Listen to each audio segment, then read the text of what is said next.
how he caught it, found it, or came by it, what stuff 'tis made of, whereof it is born, I am to learn. Your mind is tossing on the ocean, there where your argosy portly sailed, to overpeer the petty traffic currents. That curse the men, do them a reverence, as they fly them with their woven wings. Believe me, sir, had I such venture forth the better part of my affections, would be with my hopes abroad, I should still be plucking grass, to no more sense of the wind, peering in maps for ports and piers and roads, and every object that might make me fear misfortune to my venture. Out of doubt, be sad. My wind cooling my brow would blow me to an awe, when I thought what harm a wind too great as he might do. And I should not see the sandy hourglass run, but I should think of shallows and of flats, and straight up wealthy Andrew docked in sand, veiling her high top, lower than her ribs, to kiss her burial. Should I go to church, and see the holy edifice in stone, and not the thickly straight of dangerous rocks, that touching but my gentle vessel's side, would scatter all her spices on the stream, enrobe the roaring waters with my silks, and, in a word, but even now worth this, and now worth nothing, I know Antonio is sad thing upon his merchandise. Believe me, no, I thank my fortune for it. My ventures are not in one bottom trusted, nor to one place, nor is my whole estate upon the fortune of this present year. Therefore, my merchandise makes me not sad. Why then, are you in love? Fie. Not in love either. Then let's say you are sad, because you are not married. And 'twere as easy for you to laugh and weep and say you are married, because you are not sad. Here comes Bassanio, your most noble kinsman, Gratiano and Lorenzo. Very well, we leave now with better company. I would have stayed till made you married, not a worthier friend to prevent me. Your worth is very dear in my regard. I take it. Your own business calls on you, and you embrace the occasion to depart. Good morrow, my lords. Good seniors, both, when shall we laugh? Say when. You grow exceedingly strange. Must it be so? We'll make our leisures to attend on yours. My lord Bassanio, since you are fair to Antonio, we too will leave you. But at dinner time, pray you have in mind where you must meet. I will not fail you. You look that well, Senor Antonio. You have too much respect upon the world. They lose it that do buy it with much care. Believe me, you are marvelously changed. I hold the world, but as the world, Gratiano, a stage where every man must play a part, and mine, a sad one. Let me play the fool. With mirth and laughter let old wrinkles come. Why should a man whose blood is warm within sit like a grandsire cut in alabaster? Sleep when he wakes and creep into the jaundice by being peevish? I'll tell thee what, Antonio. There are a sort of men whose visages do cream and mantle like a standing pond, and do a woeful stillness entertain, as who should say, I'm Sir Oracle, and when I ope my lips let no dog bark. I'll tell thee more of this another time. Come, good Lorenzo, fare you well a while. I'll end my exhortation after dinner. Well, we will leave you then, till dinner time. Farewell. Is that anything now? Gratiano speaks an infinite deal of nothing than any man in all Venice. His reasons are like 2 grains of wheat hidden in 2 bushels of chaff. You seek all day ere you find them, yet when you have them, they're not worth the search. Well, tell me now what please the same to whom you swore a secret pilgrimage that you today promised to tell me of. To you, Antonio, I owe the most in money and in love, and with your love I have a warranty to unburden all my plots and purposes. How to get clear of all the debts I owe. I pray you, good Bassanio, let me know it. In my school days, when I lost one shaft, I shot his fellow the self-same flight, the self-same way with more advised watch, to find the other fourth, or by adventuring both. I oft found both. I urge this childhood proof, because what follows is pure innocence.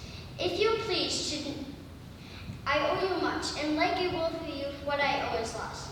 If you please to shoot another arrow, which you did shoot first, I do not doubt. I will watch as you aim, or to bring your latter hazard back again, and thankfully rest better for the first. You know me to whine about my love of circumstance, then do but say to me what I should do, that in your knowledge may by me be done, and I am pressed on to it. Therefore speak. In Velma is a lady richly left, and she is fair, and fairer than that word of wondrous virtues. Sometimes from her eyes I did receive fair, speechless messages. Her name is Portia, nothing undervalued. To Cator's daughter, Brutus's Portia, nor is the whole wide world ignorant of her worth. The four winds blown from every coast, renowned suitors and her son-in-laws hang on her temples like a golden fleece. Oh, Antonio, if I only had but the means to hold a rival place with one of them, I should question this be fortunate. Thou knowest that all my fortunes are at sea, neither have I money nor commodity to raise a present sum. Therefore, go forth. Try what my credit can in Venice do. Go presently, inquire, and so will I, where money is, and I no question make, to have it of my trust or for my sake.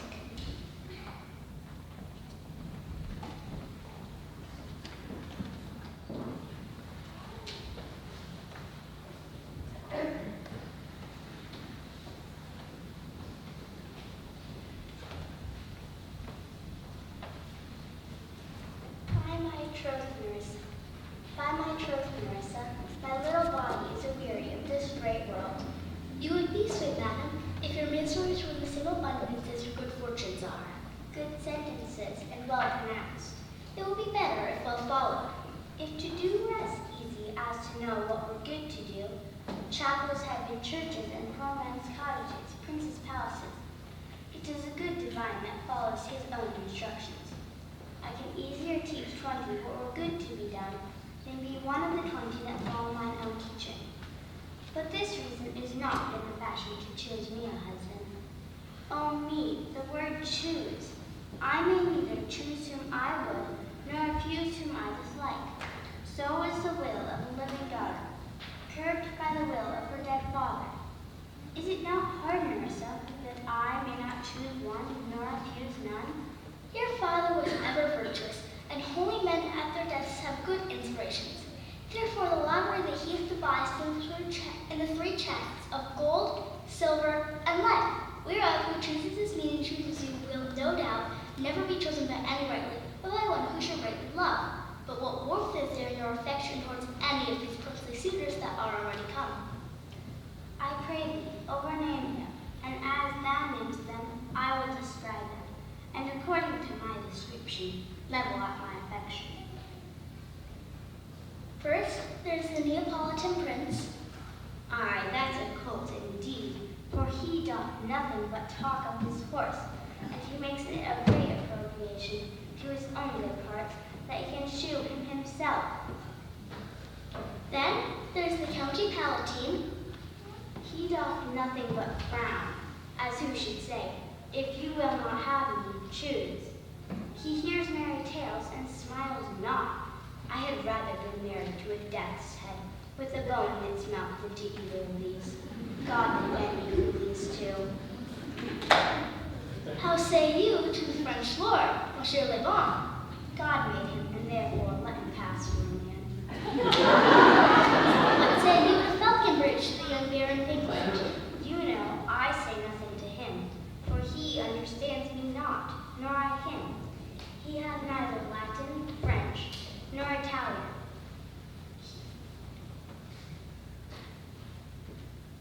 He is a proper man's picture, but alas, who can converse with the dumb show? How like you the young German, the Duke of Saxony's nephew? Very vilely in the morning when he is sober, and most vilely in the afternoon when he is drunk. When he is best, he is little worse than a man, and when he is worst, he is little better than a beast. If he should offer to choose and choose the right casket, you should refuse to perform your father's will if you should refuse to accept him. Therefore, for fear of the worst, I pray thee, set a deep glass of Rhenish wine on the contrary casket. For if the devil be within, and that temptation without, I know he will choose it. I will do anything, Nerissa, ere I'll be married to a sponge. You need not fear Lady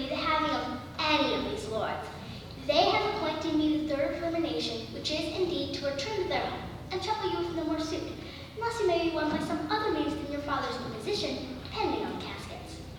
I will only be obtained by the manner of my father's will. I am glad that this parcel of lures are so reasonable, for there is not one among them. But I joke on this very absence, and I pray God grant them a fair departure. Do you not remember, lady, in your father's time, a Venetian, a scholar, and a soldier came hither in the company of the Marquis of Montferrat? Yes, it was Bassanio, as I think he was so called. True, madam. Of all the men that ever my foolish eyes looked upon, he was the best that deserved a fair lady. I remember him well, and I remember him worthy of thy praise. How now? What news?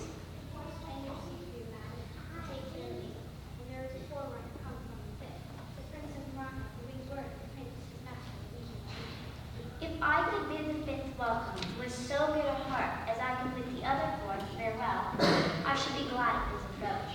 Come, Nerissa, stop, go before. Whilst we shut the gates upon one door, another knocks at the door.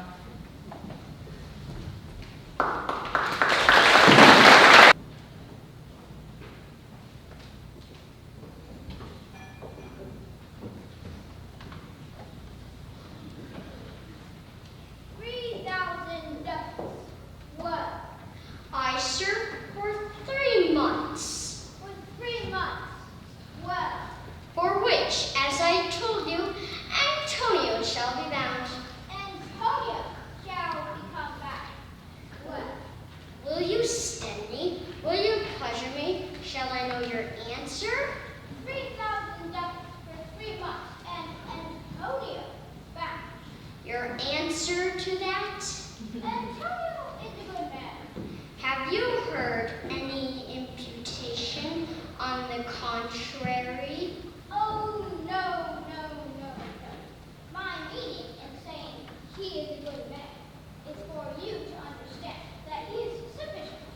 But his means are in supposition. He has an obviously bounded trip, another to the end, and I understand more upon the reality. He has a third at Mexico, and a fourth for England, and other ventures he has formed abroad. But ships are but fools, sailors but men. There be land rats and water rats, water thieves and men. And then there is the peril of the waters, winds and routes. There is no staying for 3,000 men. I think I know. Be assured, you may. May I speak to Antonio?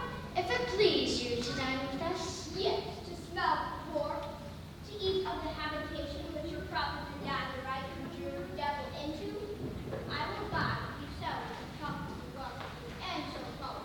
But I will not eat with you, drink with you, nor marry you. What news from reality? Who is he that comes here? This is Senor Antonio. How like a fawning puppet he looks. I hate him for you, the Christian. He hates our sacred nation, and he reigns.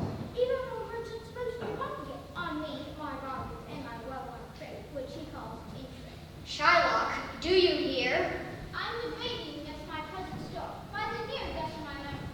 I did not instantly raise up the gross of a full 3,000 ducats. What's of that? Tubal, a wealthy Hebrew of the tribe, or French. But stop. How many months do you desire? Best you fare, yes, and your worship. Your worship was the last man in our house. Shylock, although I neither lend nor borrow, by taking nor by giving of excess, and to supply the right wants of my friend, I'll break a custom. Is he yet possessed? How much you would? 3,000 ducats. And for 3 months? I have to buy. 3 months. You told me so. Well then, you're gone, and let me see. But hear you. Methought you see, it said you neither lend nor borrow upon advantage. I do never use it. 3,000 ducats. Take a good round sum. 3 months from tomorrow. Then, let me see. The rain. Well, Shylock, shall we be beholding to you? Senor Antonio. Many a time now, in the town. You're right about my monies and my uses. Still, have I grown up with a patient shrub. For shepherd is a bad with all of our tribe. You call me misbeliever, cutthroat dog, and spit on my Jewish gabardine, and all deeds of that which is mine own. Well, now here's your need my help. Go to them who come to me and you say, Charlotte, we would have money. You say so. You that did put your reel upon my beard and put me as you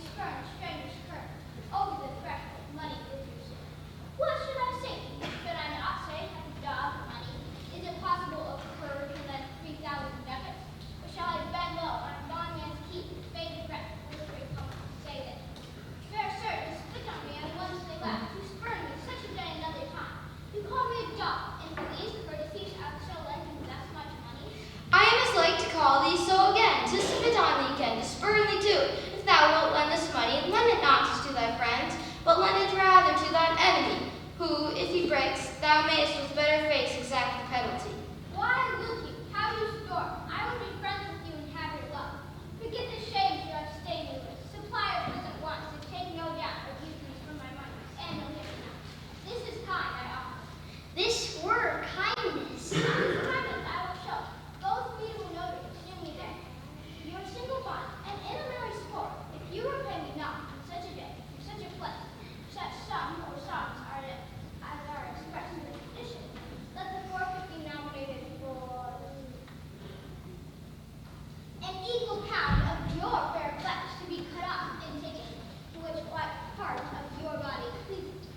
Content thy faith. I'll seal to such a bond, and say there's much kindness in the Jew. You shall not seal such a bond for me. I would rather dwell in my necessity. Why, fear not, man. I'll not forfeit it. Within these 2 months, that's a month before this bond expires, I do expect return of thrice, 3 times the value of this bond. O Father Abram, what these Christians are, whose own hard dealings ceases them to suspect the thoughts of others. I pray, tell me this. If he should break his day, what should I gain? By the exaction of the forfeiture? A pound of man's flesh taken from a man is not so estimable, profitable neither, as the flesh of mutton we should go. I say, to God his favor I extend this treasure. If he will take it, so, and if not, adieu. And for my love, I pray, wrong me not. Yes, child, I will seal unto this bond. Then make me towards the back of the road. Give me directions for this merry God, and I will go in person against the scripture. See to my house, left in fearful guard, and answer from there. And presently I will do it. Hie thee, gentle Jew. The Hebrew will turn Christian. He grows kind. I like not fair terms of a villain's mind. Come on, in this there can be no dismay. My ships come home a month before the day.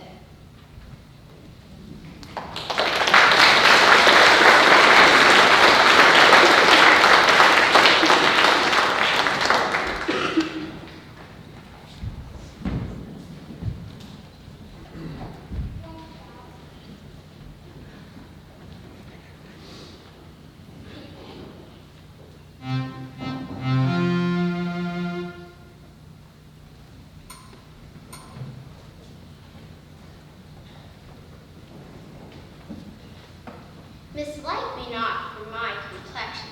Bring me the fairest creature northward born, and let us make incision for your love, to prove whose blood is reddest, his or mine. In terms of choice, I am not slowly led by the nice direction of the maiden's eyes. Besides the lottery of my destiny, bars me the right of voluntary choosing.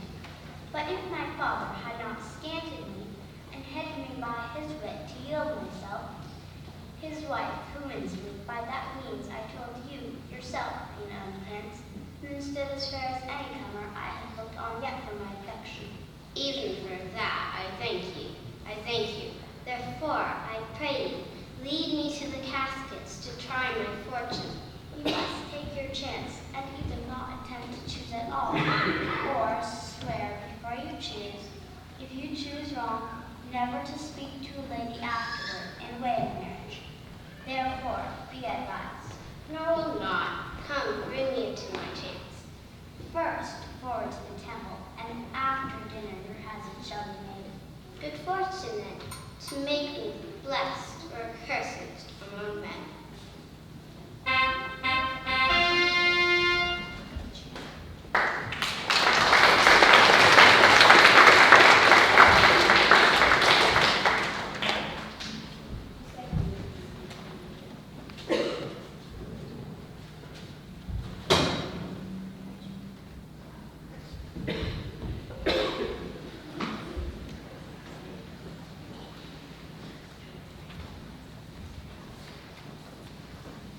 Certainly my conscience will serve me as to run from this Jew my master.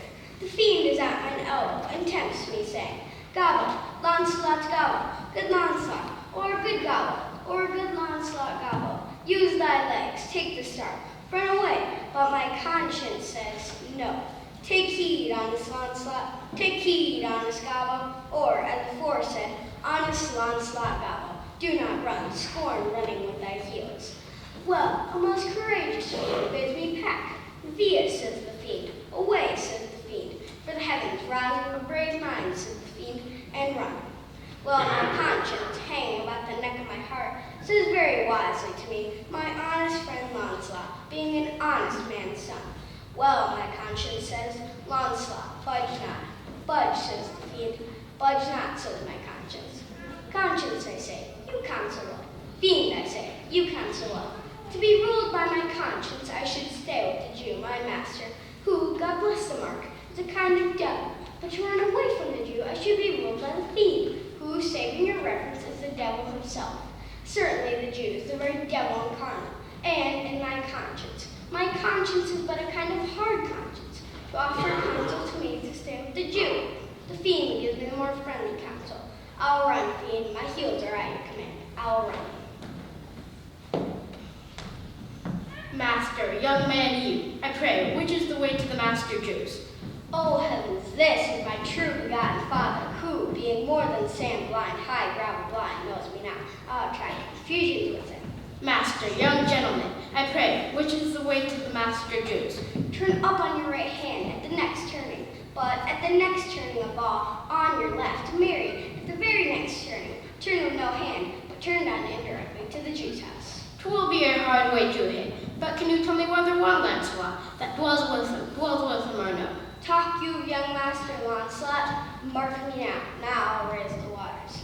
Talk you, young master Launcelot? No, master, sir, but a poor man's son. His father, though I say it is an honest, exceeding poor man, and God be thanked well to live. Well, let his father be what it will. We talk of young master Launcelot. Your worship's friend and Lancelot, sir.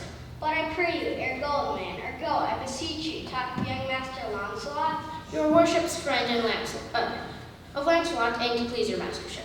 Ere go, master Launcelot, talk not of master Launcelot, father, the young gentleman, according to fates and destinies and such odd sayings. The sisters three, in such branches of learning, was indeed deceased, or, as you would say in plain terms, gone to heaven. Mary, God forbid, the boy was the very staff of my age, my very prop. Do I look like a cudgel or a hobble post, a staff or a prop? Do you not know me, father? Alack the day, know you not, young gentleman. But I pray, tell me, is my boy, God rest his soul, alive or dead? Do you not know me, father? Alack, sir, I'm Sandland. I know you not. Nay, indeed, if you had your eyes, you might fail with the knowing me. It is a wise father that knows his own child. I pray you, sir, stand up. I'm sure you're not Lancelot, my boy. Pray you, let's have no more fooling about it, but give me your blessing. I am Launcelot, your boy that was, your son that is, your child that shall be. I cannot think you are my boy. Nay, I know not what I shall think of that, but I am Launcelot, the Jew's man, and I am sure Marjorie, your wife, is my mother. Her name is Marjorie indeed, and I'll be sworn if thou be Lancelot. Thou be Lancelot. Thou art mine own flesh and blood. What a beard hast thou got? Thou hast got more hair on thy chin than dog in my footboard saddle on his tail. Lord, how art thou changed? How dost thou and thy master greet? I brought him a present. How greet you now? Well, but for mine own part, as I have set up my rest to run away, so I will not rest, I have run some ground. I am famished in his service. You might tell every finger I have with my ribs. Father, I am glad you are come. Give me your present to one master Bassanio, O rare fortune. Here comes the man, to him, father. God bless your worship, sir. Gramercy, wouldst thou opt with me? Here's my son, sir, a poor boy. Not a poor boy, sir, but the rich Jew's man. That would, sir, as my father shall specify. His master, he hath a great affection, sir, as one would say to serve. Indeed, the short and the long end, I serve the Jew, and have a desire, as my father shall specify. His master and he, saving his worship's servants, are scarce kin or cousins. To be brief, the right truth is that I would, as my father shall specify. I have here a dish of doves that I would bestow upon your worship. And my suit is, In very brief, the suit is, as my father shall specify. One speak for gold. What would you? Serve thee, sir. that is the very defect of the matter, sir. I know thee well. Thou hast attained thy suit.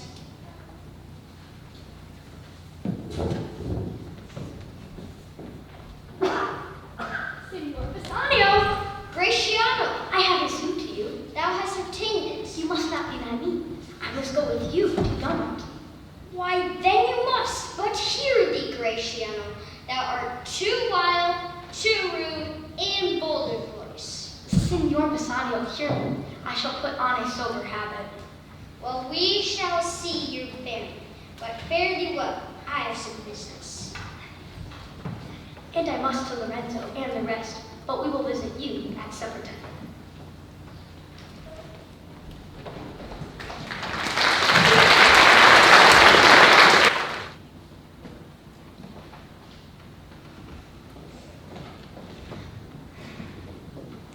I am sorry thou wilt leave my father so, but fairly well. There is a ducat for thee, and Launcelot. Soon at supper shalt thou see Lorenzo, who is thy new master's guest. Give him this letter, do it secretly. And so, farewell. I would not have my father see me talk with thee. Adieu, tears exhibit my tongue. Farewell, good Launcelot. O Lorenzo, if thou keep promise, I shall end this strife, become a Christian, and thy London wife.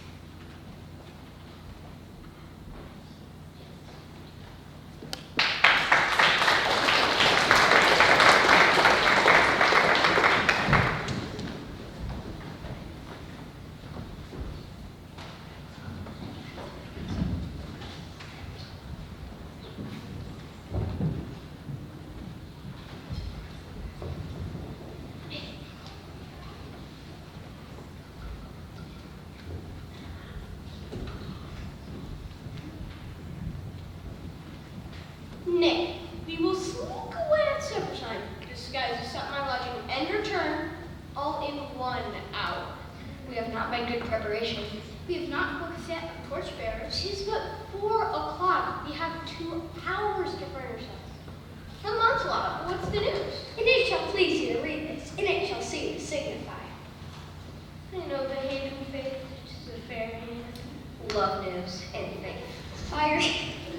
By your leave, sir. Whither goest thou? Marry, sir, friend our master the Jew, to sup tonight with my new master, the Christians. Hold here. Take this. Tell gentle Jessica it will not fail. Speak in private. Go, gentlemen.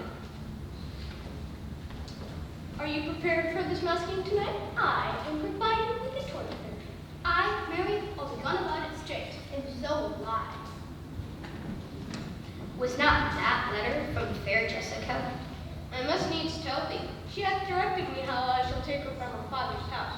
What gold and jewels she is furnished with, what pages suit she hath in readiness. Come, for uses as thou goest. Fair Jessica shall be my torchbearer.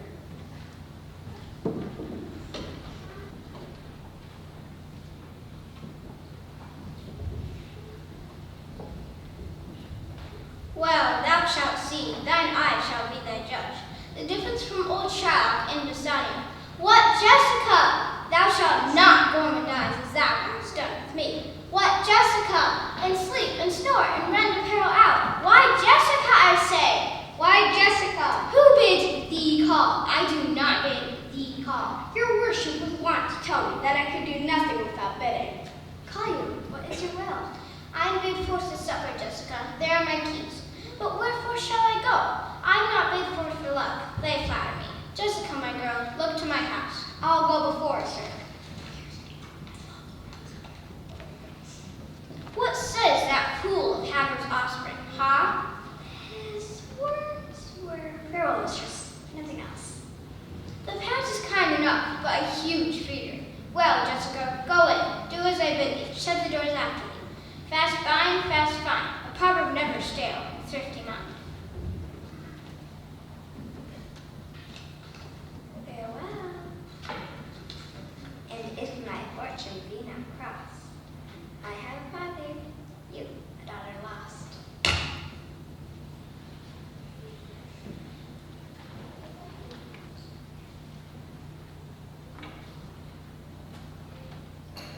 This is the penthouse under which Lorenzo desired us to make stand. This hour has almost passed. And it is marvelous thou told this hour, for lovers ever run before the clock. Here comes Lorenzo. More of this hereafter. Sweet friends, my patience for my long abode. Here dwells my father too. Ho, who's within? Albeit, I'll swear that I do not know your tongue. Lorenzo, and thy lawn. Lorenzo certain in thy love, indeed. For who love I so much? Now who knows but you, Lorenzo, whether I am yours? Heaven and thy thoughts, I'll witness that thou art. Here, catch this cat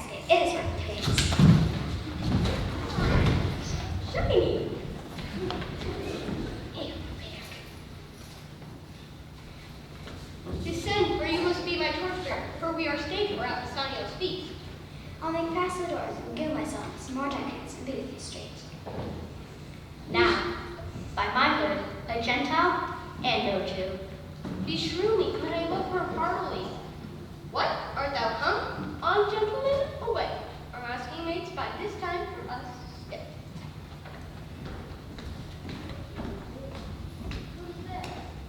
Senor Antonio? Fine, Luciana. Where are the rest? 'Tis 9 o'clock. Our friends don't stay for you. Bassanio presently will go alone. I'm glad on't. I desire no more delight than to be under sail and gone tonight.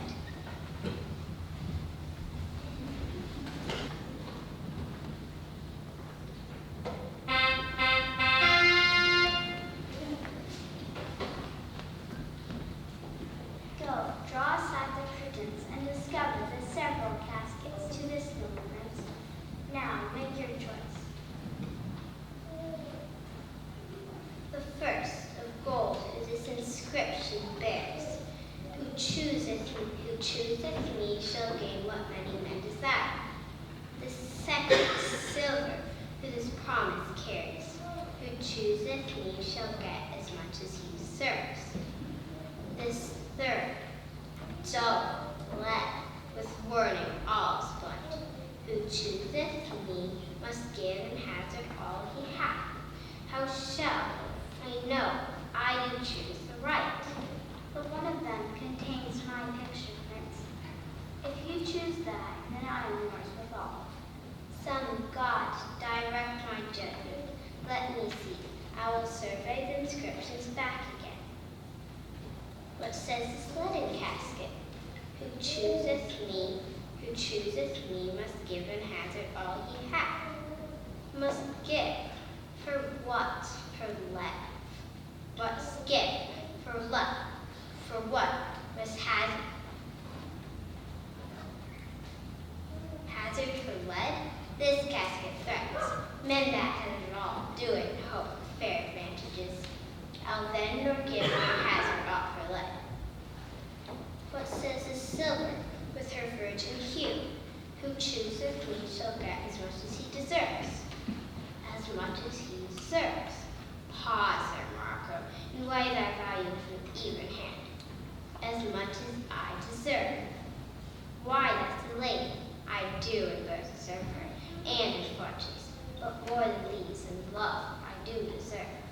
But if I stray no further, but chose here, let's see once more the same engraved in gold.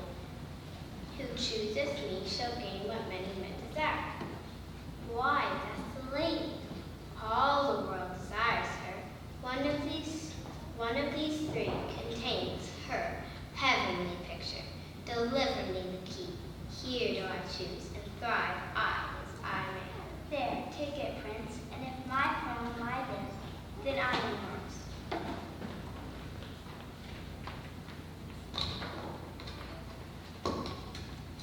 Oh, hell, what have we here? A carrion death.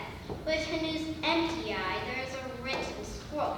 I'll read the writing. All that glitters is not gold. Often have you heard that told. Many a man his life hath sold, but mild side to behold. Gilded tombs do worms untold.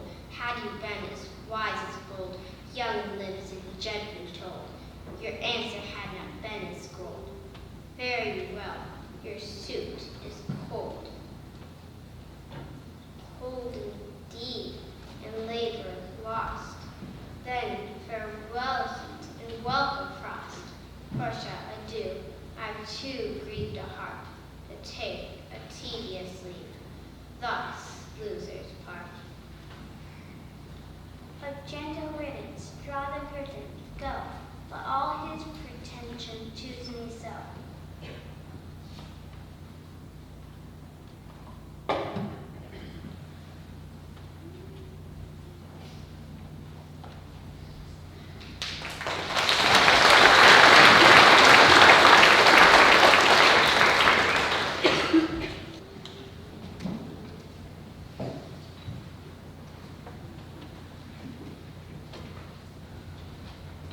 Why, man, as the Bassanio,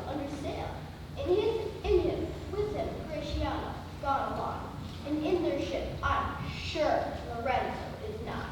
The villain Jew, without wise ways to do, went with him to search for Sanyo's ship. He came too late. The ship was under sail. But there the Duke was given to understand that in the gondola were seen together Lorenzo and his amorous Jessica.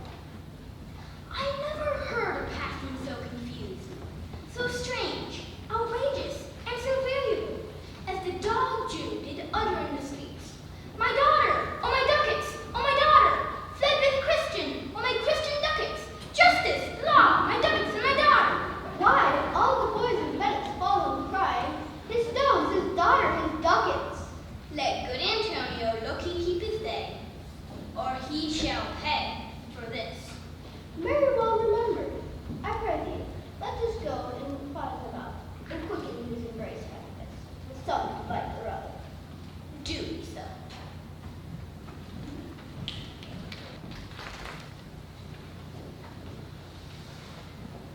Quick, quick, I pray thee, draw the curtain straight. The Prince of Aragon hath taken his oath, and comes to his election presently.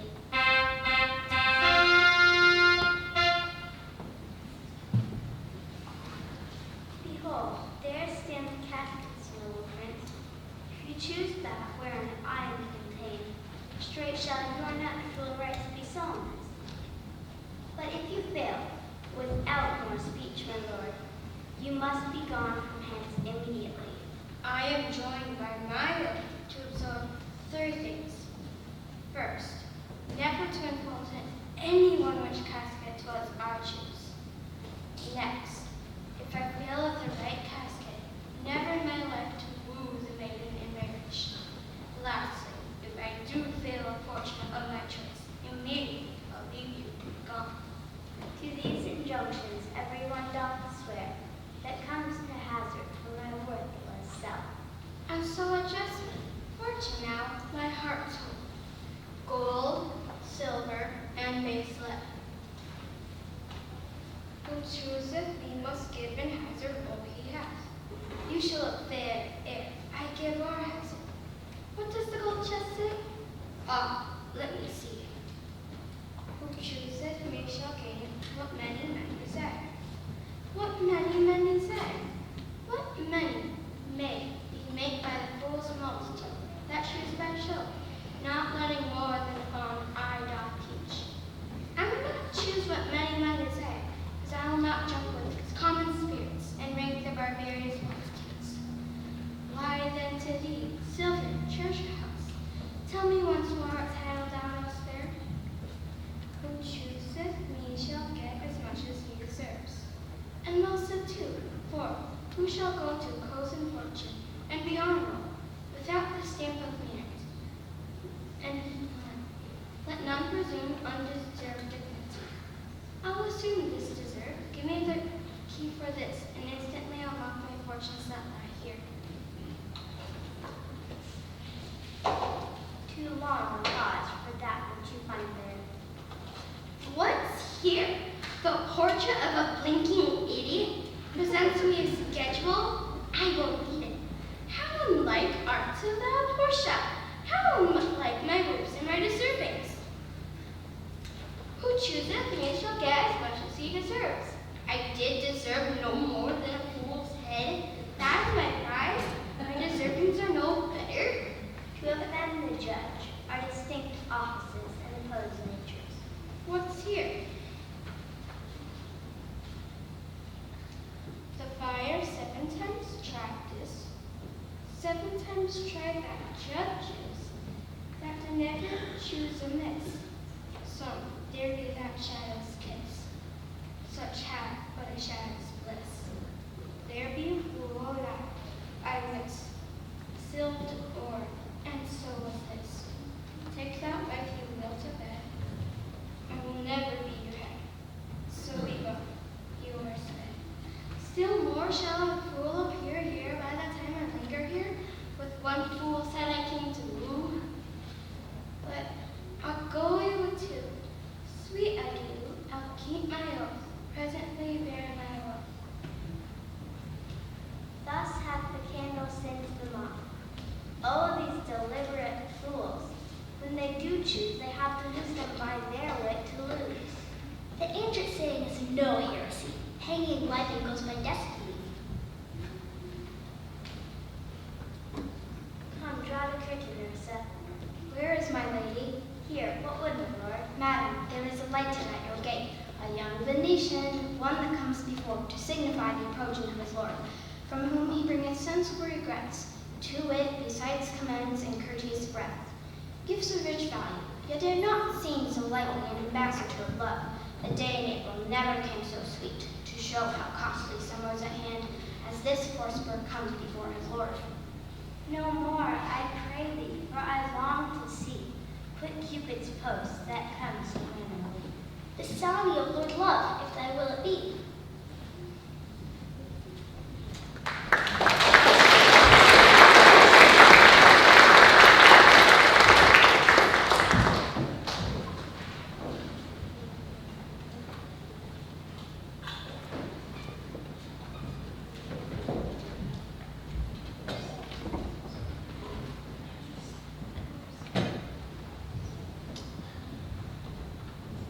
Now, what news on the Rialto? Why not? It lives there unchecked. The Antonio hath a ship of rich lading, wrecked on the narrow seas. But is it true that the good Antonio, the honest Antonio, oh, that I had a title good enough to keep his name company? Come, full stop. Why, the end is, hath he lost the ship? I would it might prove and losses. Let me say amend the times. For here comes the money then. How now, Shylock? What news among the merchants? You knew, none so well as you of my daughter's flight. That's certain. I, for my part, knew the tailor who made the wind which he flew withal. My own flesh and blood to rebel. That's enough. But tell us, do you hear whether Antonio has had any loss at sea, or no? There, I have another bad patch. He was one to call me usurer. Let him look to his bond. He was one to lend money for a Christian courtesy. Let him look to his bond. Why, I'm sure, if he forfeit, thou wilt not take the flesh. What's that good for? To bait fish withal, and if it will feed nothing else, it will feed my revenge. He hath disgraced and hindered me $500,000, laughed at my losses, mocked my gains, scorned my nation, thwarted my progress, cooled my friends, heated mine enemies. And what is his reason? I am a Jew. Hath not a Jew eyes, hath not a Jew hands, organs, dimensions, senses, affections, fed with the same food, hurt by the same weapons, subject to the same diseases, healed by the same means, warmed and cooled by the same winter and summer as a Christian is? If you prick us, do we not bleed? If you tickle us, do we not laugh? If you poison us, do we not die? If we are like you in all the rest, we will resemble you in that. If a Jew wrong a Christian, what is his humility? Revenge. If it's Christian wrong a Jew, what should his sufferance be by Christian example? Why, revenge. The villainy you teach me, I will execute, and it will go hard, but I will better the instruction. Here comes another of the tribe. How now, Tubal, what news from Genoa? Hast thou found my daughter? I often came where I did hear of her, but cannot find her. Why, there. A diamond gone. Cost me 2,000 ducats in Frankfurt. The curse never fell upon our nation till now. I never felt it till now. I would my daughter were dead at my foot, and the jewels in her ear. But other men have ill luck too. Antonio, as I heard in Genoa, What? Ill luck? hath an argosy cast away coming from Tripoli. I thank God. Is it true? I spoke with some of the sailors that escaped the wreck. I thank thee, good Tubal. Good news. Ha. Where? In Genoa? Your daughter spent in Genoa, as I heard, in one night, 80 ducats, wedges of gold, great anchors, heaps of pearl, inestimable stones, unvalued jewels, all scattered in the bottom of the sea. Has she no conscience? Conscience? I'll not meddle with it. It is a dangerous thing. It makes a man a coward. A man cannot steal, but it accuses him. He cannot swear, but it checks him. He cannot lie with his neighbor's wife, but it detects him. 'Tis a blushing fast spirit that mutinies in a man's bosom. It fills one full of obstacles. It made me once restore a purse of gold that I found. It beggars any man that keeps it. It is turned out in all towns and cities for a dangerous thing, and every man that means to live well endeavors to trust to himself and live without it. Thou stickest a dagger in me. I shall never see my gold again. 80 ducats at one sitting. There came divers of Antonio's creditors in my company to Venice, that swore he cannot choose but break. I am very glad of it. One of them showed me a ring that he had of your daughter for a monkey. Thou out upon her. Thou torturest me, Tubal. It was my turquoise. I had it of Leah when I was a bachelor. I wouldn't have given it up for a wilderness of monkeys. But Antonio was certainly undone. Nay, that's true. That's very true. Go, Tubal, feed me an officer. We speak him a fortnight before, and I will have the heart of him if he forfeit. Go, Tubal, and meet me at the synagogue.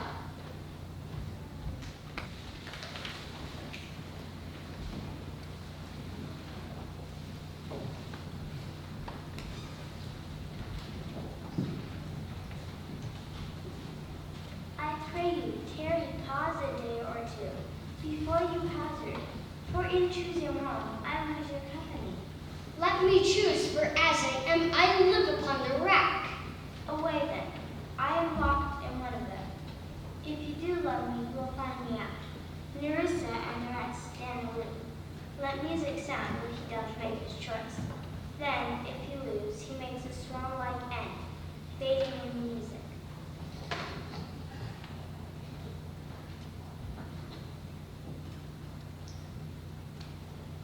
Tell me where is fancy bred, or in the heart, or in the head. How begot, how nourished, reply, it is engendered in the eyes. Gazing fed and fancy dies, in the cradle where it lies. Let us soaring fancies now, all begin a kingdom bell. Kingdom bell. So may the outward shows be the least among themselves. The world is still deceived with ornament. Therefore, thou gaudy gold, hard food for Midas. I will have none of thee, nor none of thee, thou common drudge. Between man and man, but thou meager lead, which rather threatenest than aught promise. The paleness moves me more than eloquence. And here I choose, joy be the consequence. What find I here? Fair Portia's counterfeit? What demigod hath come so near creation? Move these eyes, how could he see? Having made one, thinks he hath power to steal both his, yet and itself unfurnished. Yet look, the scroll, the continent and summary of my fortune. You that choose not my view, chance is fair and choose is true. Since this fortune falls to you, be content and seek no new. If you be well pleased with this, hold your fortune for your bliss. Turn where your lady is, and claim her with a loving kiss. A gentle scroll, fair lady, by your leave, I come by no, to give and to receive, like one of two contending in a prize. Methinks he's done well in people's eyes. Hear an applause and universal shout, giddy in spirit, so gazing on doubt. Whether these pearls of praise be his or no, so thrice fair lady, even so, is doubtful whether what I see be true until confirmed, signed, ratified by you. You see me, Lord Bassanio, where I stand, myself, and what is mine to you and yours is now converted. And now, I was the lord of this fair mansion, master of my servants, queen or myself. But now, this house, these servants, and this same myself, are yours, my lord. I give them with this ring, which if you part from, lose, or give away, let it presage the ruin of your love, and be my vintage to exclaim on you. Madam, you have bereft me of all words, but when the ring parts and my finger from my left hand, oh, be bold to say, the son is dead. My lord and lady, it is now our time, and I have stood by and seen our wishes prosper, to cry good joy, my lord and lady. My lord Bassanio, and my gentle lady, I wish you all the joy that you can wish, for I am sure you can wish none from me. And when your honors mean to solemnize the bargain of your faith, I do beseech you, even at the time I may be married too. with all my heart, so thou canst get a wife. I thank you, lordship, you have got me one. My eyes, my lord, can look as swift as yours. You saw the mistress, I beheld the maid. You loved, I loved for intermission. I got a promise of this fair one here, to have her love, provided that your fortune achieved her mistress. Is this true, Nerissa? Madam, it is, so you stand pleased withal. And do you, Gratiano, in good faith? Yes, faith, my lord. Our feast shall be much honored in your marriage. We'll play with them, first boy, for 1,000 ducats. But who comes here? Lorenzo and this infidel? What? And my old Venetian friend, Salerio? Lorenzo, Salerio, welcome hither. I thank your honor, my lord, but my prince was not to have seen you here, but to stop by Salerio by the way. He didn't treat me, but passed all saying nay, to come with him along. I did, my lord, and I have reason for it. Signor Antonio commends him to you. Ere I open this letter, I pray you, tell me what my friend doth. Not sick, my lord, unless in mind, nor well, unless in mind. His letter there will show you his estate. Nerissa, true young stranger, bid her welcome. Your hand, Salerio. What's the news from Venice? How doth that royal merchant, good Antonio? There are some crude contents in yon same paper that steals the color from Bassanio's cheek. Oh, sweet Portia, here is a few of the unpleasantest words ever blotted on paper. Gentle lady, when I first did impart my love to you, I told you that all my wealth ran in my veins, and I was a gentleman, and then I told you true, and you shall see how much a brigand I was. When I told you my state was nothing, I should then have told you that I was worse than nothing, for indeed I engaged myself to a dear friend, and engaged myself to his near enemy, to feed my needs. But is it true, Salerio, all his ventures failed? What, not one hit? Not one, my lord. Besides, it should appear, if they had the present money to discharge the Jew, he would not take it. When I was with him, I've heard him swear that he would rather have Antonio's flesh than 20 times the value of the sum that he did owe him. Is it your dear friend that is thus in trouble? The dearest friend to me, the kindest man. What sum owes he the Jew? For me, 3,000 ducats. What? No more? Pay him 6,000 and deface the bond. Double 6,000, then treble that. Before a friend of this description shall lose a hair through Bassanio's fault, you shall have gold to pay the petty debt 20 times over. When it is paid, bring your true friend along. My maid, Nerissa, and myself, meantime, will live as maids and widows. Come away, for you shall hence upon your wedding day.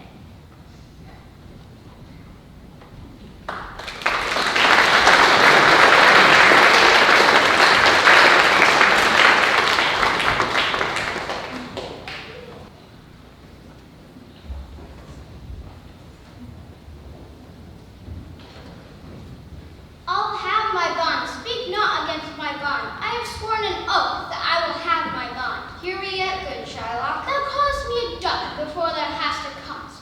And since I am a dog, beware my fangs. The Duke will grant me justice. I pray thee, hear me speak. I'll have my bond. I will not hear thee speak. I'll have my bond. Therefore, speak no more. It is the most impenetrable cur that ever captured men. Let him alone. I'll follow him no more with bootless prayers. Why, I'm sure the Duke will never grant this forfeiture to hold. The Duke cannot deny the course of law. These griefs and losses have so baited me that I shall hardly spare a pound of flesh. Tomorrow, to my bloody credit.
till we shall meet again.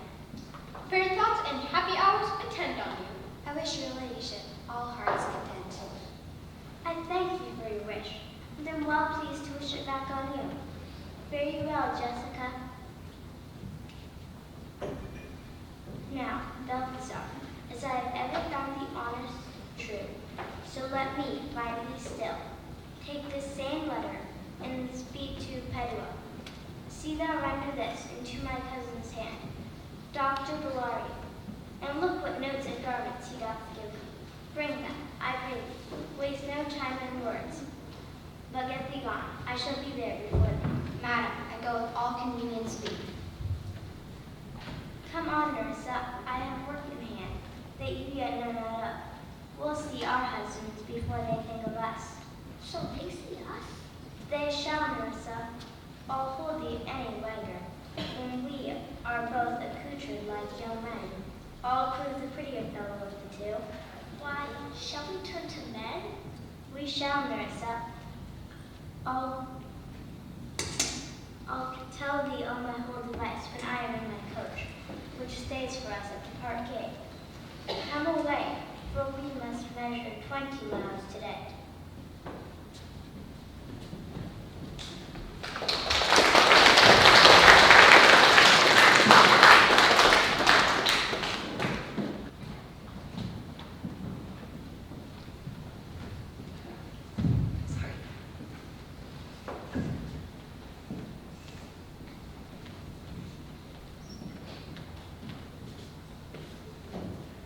Yes, truly, for look you, the sins of the father are to be laid upon the children. Therefore, I promise you, I fear you.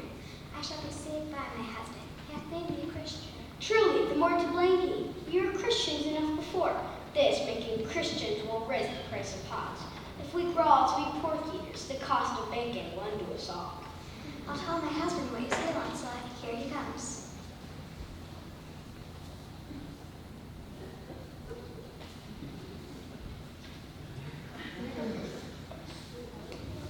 I shall grow jealous of you shortly, Lancelot, if you thus get my wife into corner. Nay, you need not fear, Lorenzo. Lancelot and I are out. He tells me flatly, there's no mercy for me in heaven because I'm a Jew's daughter. He says, you are no good member of the Commonwealth for converting Jews to Christians. You raise the price of pork. You're far too fond of bacon as it is. Go in, sirrah. Bid them prepare for dinner. That is done, sir. They have a stomach. Goodly lord, a wit snapper are you?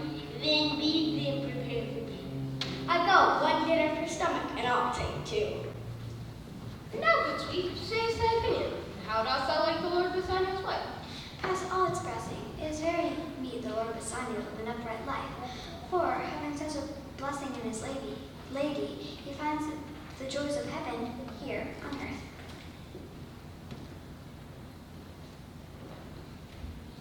Even such a husband hast thou of me, it is for what? Nay, but ask my opinion too of that. I will anon. First, let us go to dinner. Well, nay, let me praise you while I have a stomach. Nay, pray thee, let it serve for table talk. Well, I'll set you.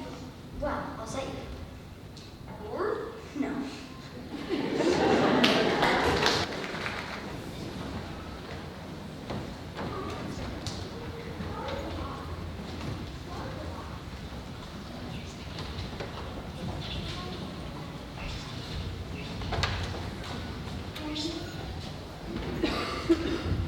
What?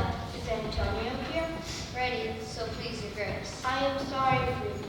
Thou art come to answer, a stony adversary, an inhuman wretch, incapable of pity, void and empty, from any dram of mercy. Go on, and call the Jew into the court. You threat yet the Lord. He comes, my lord.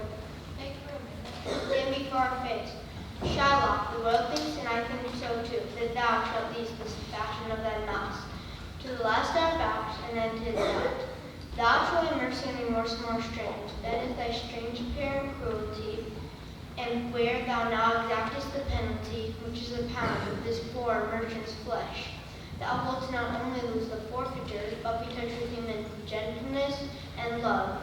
Forgive or moiety is the principle. Glance and eye pity on his losses, that have of late so huddled on his back, enough to press a royal merchant down, and pluck commiseration of his state. From brassy bosoms to rough hearts of flint, to stubborn Turks and Tartars never trained, to offices of tender courtesy, we all expect a gentle answer, Jew. I possess the grace of what I purpose, and by a holy Sabbath have I sworn to have the due and forfeit of my bond. If you deny me, let danger light upon your charter and your city's freedom. This is no answer, thou unfeeling man, to excuse the courage of thy cruelty. I'm not bound to please thee with my answers. Do all men kill the things they do not love? Hates any man the thing he would not kill? Every offense is not a hate at first. What? Wouldst thou have a servant sting thee twice? Make no more offers, use no farther means. But while all the brief and plain conveniency, let me have judgment, and the Jew his will. For thy 3,000 ducats, here is 6. If every ducat and 6,000 ducats were in 6 parts, and every part a ducat, I would not draw them. I would have my bond. How shalt thou hope for mercy, uttering none? What judgment shall I dread, doing no wrong? The pound of flesh which I demand of him is dearly bought. 'Tis mine, and I will have it. If you deny me, fly upon your law. There is no force in the decrees of Venice. I stand for judgment. Answer, shall I have it? Upon my power I may assist this court, unless Bellario, a learned doctor, whom I have sent for to determine this, come here today. My lord, he speaks without a messenger, with letters from the doctor, new come from Padua. Bring us the letter. Call the messenger. Good cheer, Antonio. What man courage yet? The Jews shall have my flesh, blood, and bones and all, ere thou shalt lose one drop of blood. Came you from Bellario? From both, my lord. Gloria greets your grace. Why dost thou whet thy knife so earnestly? To cut the forfeiture from the bankrupts there. Not on thy soul, but on thy soul, harsh Jew. Thou makest thy knife keen. Can no prayers pierce thee? No, none that thou hast wit enough to make. Oh, be thou damned, inexorable dog. Till thou canst reel the seal from my bond. Thou wilt offendest thy lungs to speak so loud. This letter from Bellario doth commend a young and learned doctor to our court. Where is he? He attended here hard by to know your answer, whether you'll admit him.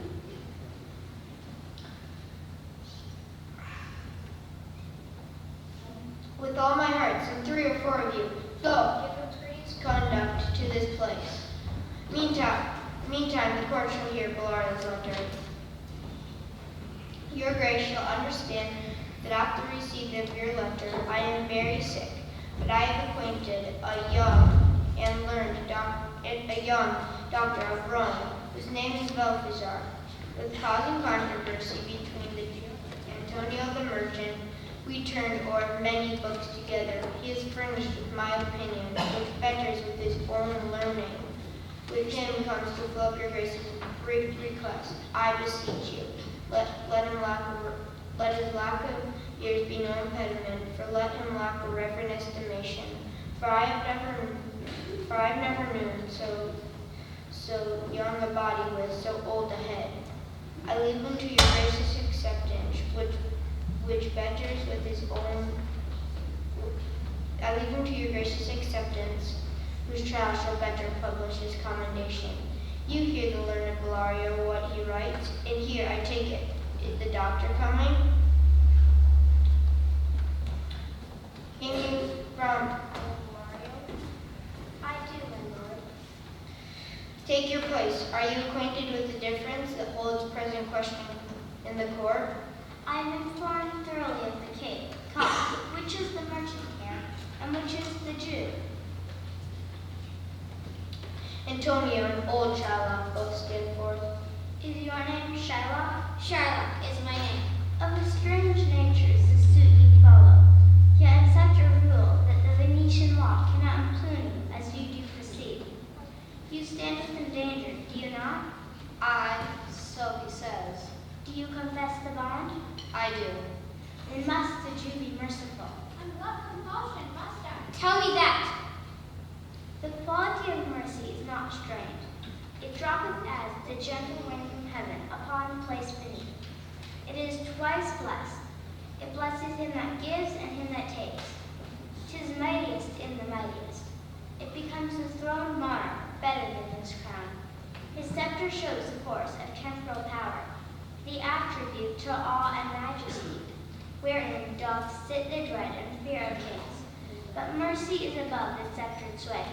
It is enthroned in the hearts of kings. It is an attribute to God himself. And earthly power doth then show like as God's when mercy seasons justice. Therefore, Jew, though justice be thy plea, consider this, that, in the course of justice, none of us should see salvation.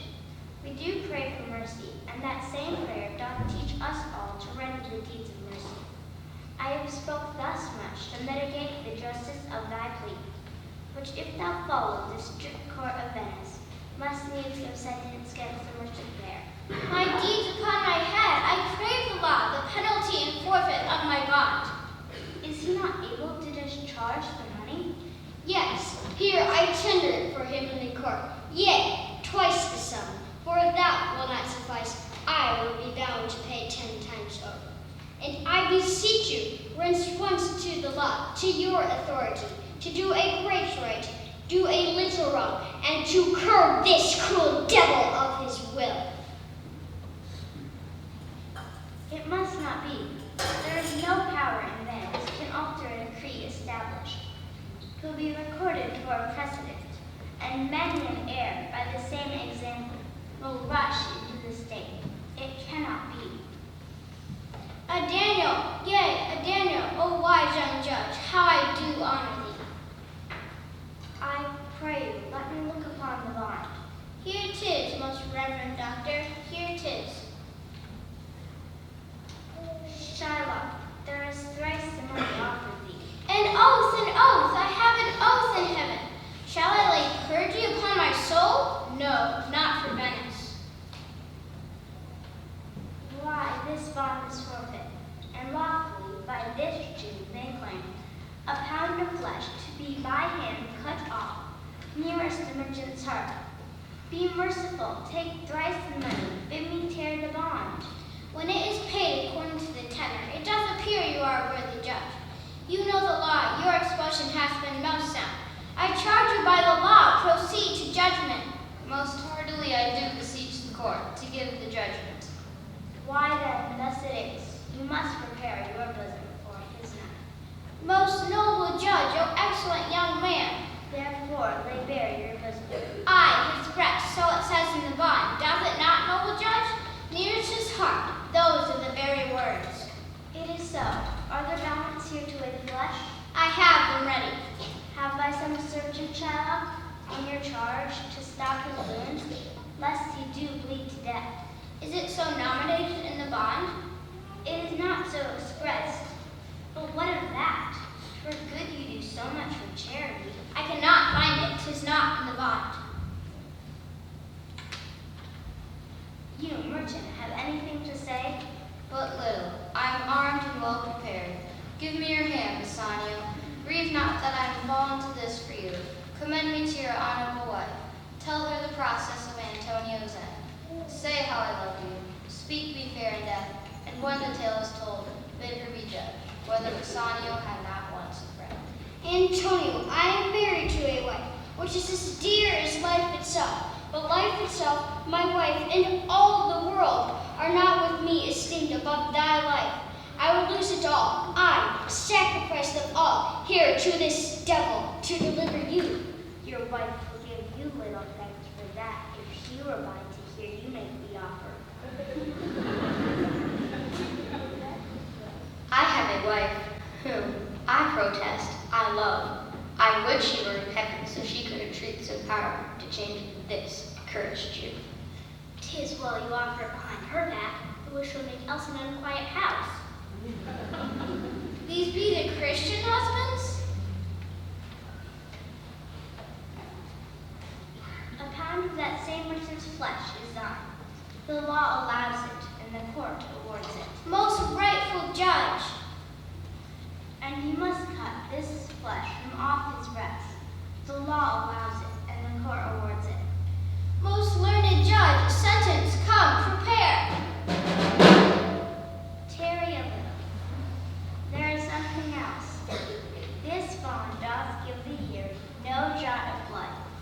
The words expressly are, a pound of flesh. Take then thy bond, take thou thy pound of flesh. But in cutting it, if thou dost shed one drop of Christian blood, thy lands and goods are, by the laws of Venice, confiscate unto the state of Venice. Oh, upright judge, marked you. Oh, learned judge. Is that the law?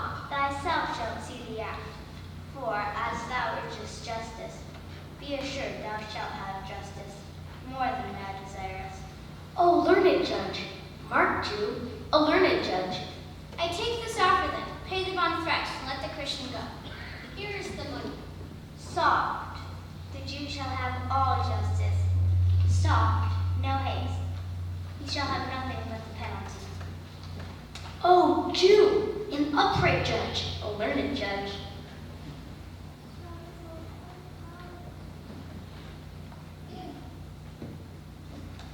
Therefore prepare thee to cut off the flesh. Shed thou no blood, nor cuttest thou more nor less, but just a pound of flesh. If thou cuttest more or less than just a pound of flesh, thy lands and goods are confiscate unto the state of Venice. A second Daniel, a Daniel Jew. Why doth the Jew pause? Take thy forfeiture. Give me my principal and let me go. I have it ready for thee. Here it is. He hath refused it in the open court. He shall have merely justice, and his bond.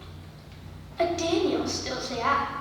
I thank thee, Jew, for teaching me that word. Shall I not have barely my principal? Thou shalt have nothing but the forfeiture, to be so taken at thy peril, Jew. Why then, the devil give him good. I'll stay no longer question. Tarry, Jew, the law has yet another hold on you.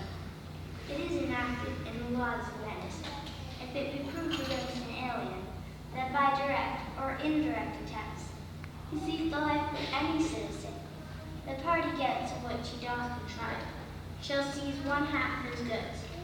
The other half comes to the privy coffer of the state, and the offender's life lies in the mercy of the Duke only. Against all other boys, in which predicament, I say, thou standest, for it appears by manifest proceeding, that indirectly and directly too, and thou hast incurred the danger formerly by mere hers. Down therefore and beg mercy of the Duke. That thou shalt see the difference of our spirits. I pardon thee thy life before thou ask it. Half thy wealth it is Antonio's, the other half comes to the general state, which humbleness may drive unto a fine. I for the state, not for Antonio. Nay, take my life and all, pardon not that. When you take my house, when you do take the very prop that does sustain my house, you take my life, when you do take the very means whereby I live. What mercy can you render him, Antonio? So please my lord the Duke, in all the court, to put the fine for one half of his goods. I am content, so he will let me have the other half and use to render it, upon his death, unto the gentleman that lately stole his daughter. 2 things provided more, that, for this favor, he presently become a Christian, and the other, he do record a gift here in this court of all he dies possessed, unto his son Lorenzo and his daughter. You shall do this, or else I do recant the pardon that I like pronounced here. Art thou contented, Jew? What dost thou say? I am content. Clerk, draw a deed of gift. I pray you, give me leave to go from hence. I am not well. Send the deed after me, and I will sign it. Get thee gone, but do it. Sir, I entreat you home with me to dinner. I humbly do desire your grace of pardon. I must away this night toward Padua, and it is meet I presently set forth. I am sorry that your leisure serves you not. Sir, Antonio, gratify this gentleman, for in my mind you are much bound to him.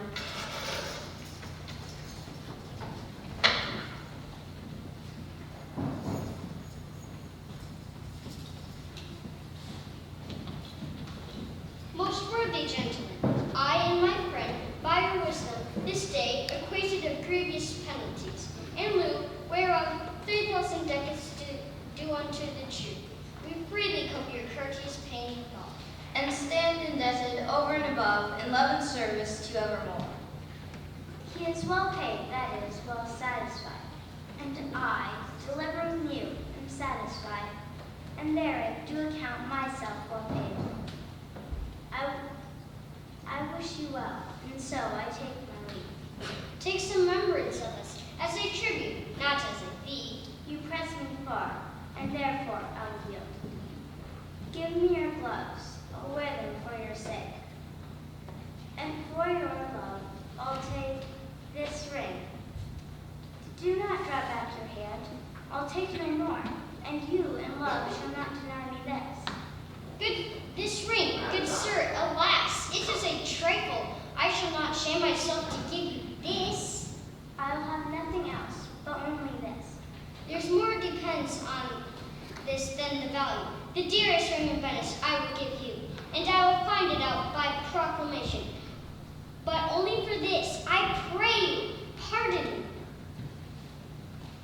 I see, sir, you are liberal in offers. You taught me first to beg, and now methinks you teach me how a beggar should be answered. Good sir, this ring was given me by my wife, and when she put it on, she made me vow neither to sell, nor give, nor lose it. That excuse serves many men to save their gifts. And if your wife be not a mad woman, and known how well I have deserved the ring, she would not hold out enemy forever for giving me this.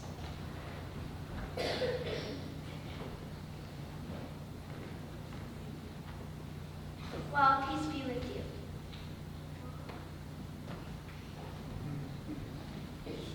My lord Bassanio, let him have the ring.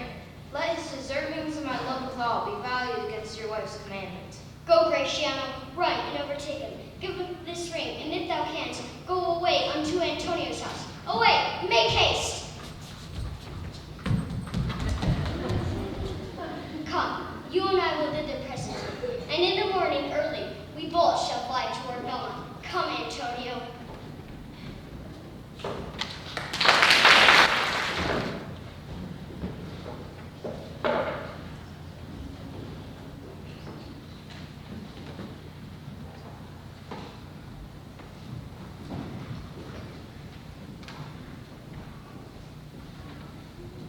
Inquire the Jew's household.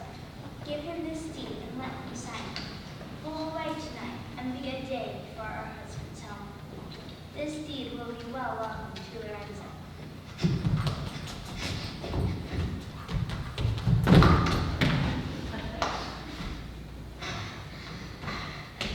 Fair sir, you are well overtaken. My lord Bassanio, upon your advice, hath sent you here this ring, and doth entreat your company at dinner. There cannot be. This ring I do accept most thankfully. And so, I pray you, tell him, furthermore, I pray you, show my youth old Shylock's house. That will I do. Sir, I would speak with you. I'll see if I can get my husband's ring, which I think he would swear to keep forever. Thou mayest, I warrant. We shall have bold swearing that they do give the rings away to men, but we'll outface them and outswear them too. Come, good sir, would you show me to this house?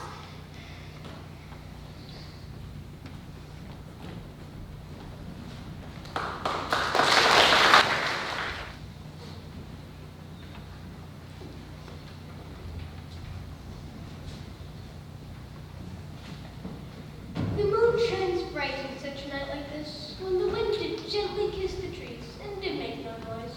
In such a night, Troilus methinks mounted the Trojan vault, and sighed his soul toward the Grecian depths. Impressively that night. In such a night did Thisbe fearfully entered the dew, and saw the light of shadow, and ran ere himself, and ran dismayed away. In such a night did Jessica steal from the wealthy Jew and run as far as Vermont. In such a night did young Lorenzo swear he loved her well, stealing her soul with many vows of faith, and ne'er truly won. In such a night did little Jessica, like a shrew, slander her love, and he forgave it her. Out night you did nobody come, but hark, I heard the feet of a man. Who comes so fast in the silence of the night? A friend.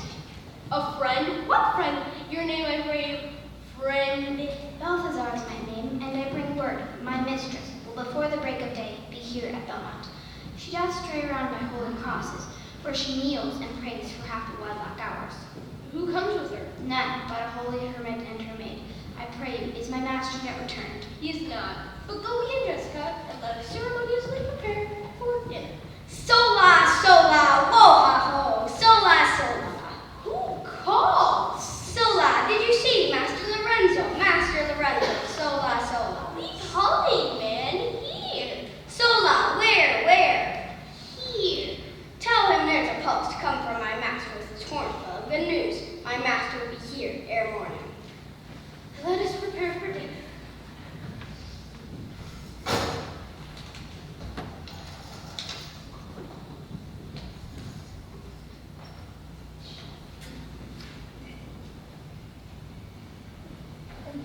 That light you see is burning in my hall. How far that little candle throws its beams. So shines a good deed in a naughty world. That is the voice, or I am much deceived, of Portia. He knows me as the blind man knows the cuckoo by the bad voice. Fair lady, welcome home. We have been praying for our husband's health. Are they returned? They are not, nor we have not heard from them. But there is a messenger to signify their coming. Go in, Marissa, give order to my servants, that they take no note of our being absent hence. Nor you, Lorenzo, Jessica, nor you. Fear you not, madam. We are no telltales.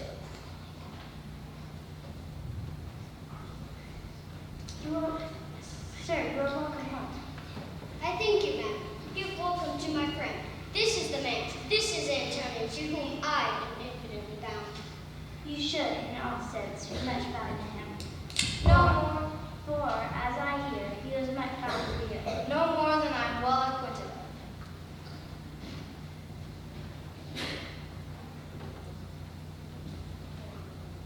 Sir, you are very welcome to our house.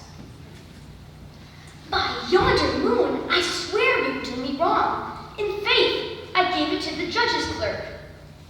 A quarrel. Ho, already? What's the matter? About a hoop of gold, a paltry ring she did give me. You swore to me when I did give it to you that you would wear it till your hour of death, and that it should lie with you in your grave.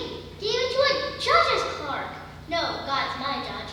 The clerk should ne'er wear hair on his face that had it. He will, and if he live to be a man. Aye, if a woman lived to be a man. Now, by this hand, I gave it to a youth, a kind of boy, a little scrub boy, no higher than myself, the judge's clerk.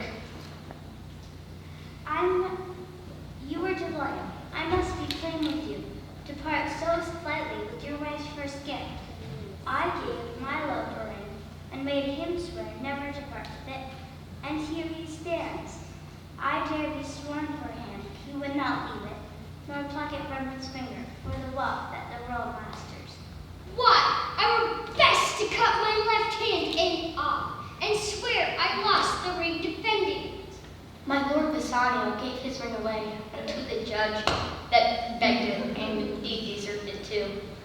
And then the boy, his clerk, that took some pains in writing, he begged mine. And neither man nor master would take aught but the 2 rings. What ring gave you, my lord? If I, Not that, I hope, which you received of me. if I could add a lie unto a fault, I would deny it. But you see, my finger hath not the ring upon it. It is gone. Even so, void is your false heart of truth. By heaven, I will ne'er come in your bed until I see the ring. Nor I am yours till I again see mine. Sweet Portia, if you did know to whom I gave the ring, if you did know for whom I gave the ring, and would conceive for how I gave the ring, and how unwillingly I left the ring, when not accepted but the ring, I think you would abate the strength of your displeasure. If you had known the virtue of the ring, or half her worthiness that gave the ring, or your own honor to contain the ring, you would not then have parted with the ring.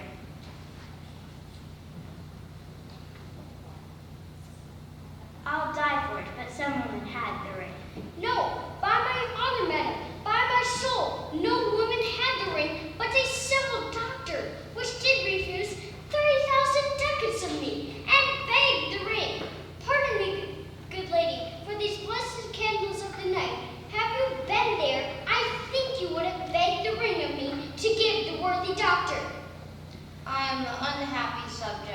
all these quarrels.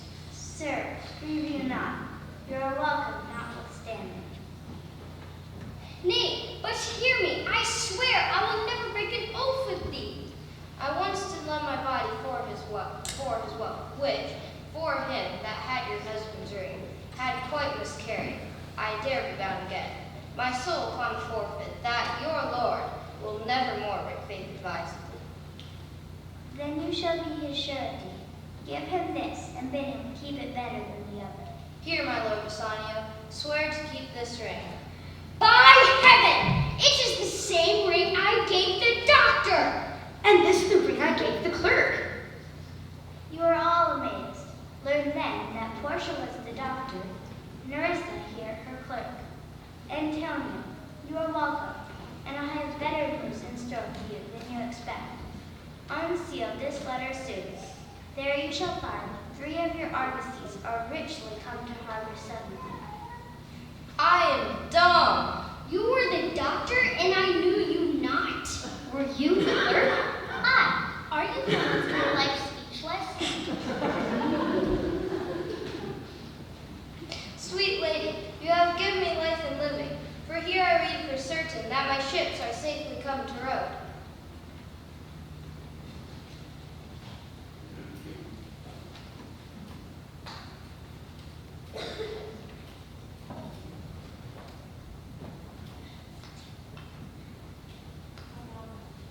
How now, Lorenzo? My clerk hath some good comforts too for you. Aye, and I'll give them him without a fee. There do I give to you and Jessica from the rich Jew, a special deed of gift, after his death of all he dies possessed of. Fair ladies, you draw men in the way of starved people. It is almost morning, and yet I am sure you are all not satisfied. Let us go in.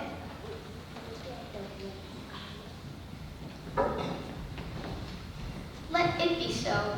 This good lesson I'll keep. While I live, I shall fear no other thing. So sore is keeping safe Nereus's ring.